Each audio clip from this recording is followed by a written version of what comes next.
स्थानिक स्वराज्य संस्थांच्या निवडणूक तोंडावर आल्या असतानाच आता विधानसभेत दारुण पराभव करावा लागलेल्या महाविकास आघाडीत फूट पडली आहे.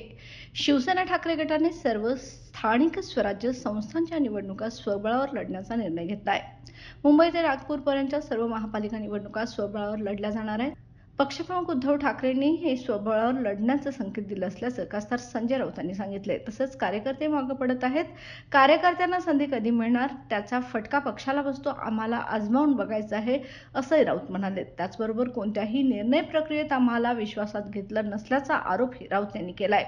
आता ठाकरे गट बाहेर पडल्याने स्थानिक स्वराज्य संस्थांच्या निवडणुकात महाविकास आघाडीला कितपत यश मिळतं हे पाहणं आता रंजक ठरणार आहे. बाळ, फ्रीजमधून श्रीखंड काढ ना. आम्ही पूर्वी घरीच बनवायचो श्रीखंड, त्याची चवच वेगळी होती. आता काय सगळं रेडीमेड. आजी, हे श्रीखंड खाऊन बघ. आज तुझ्या आईनं घरीच बनवलं की काय?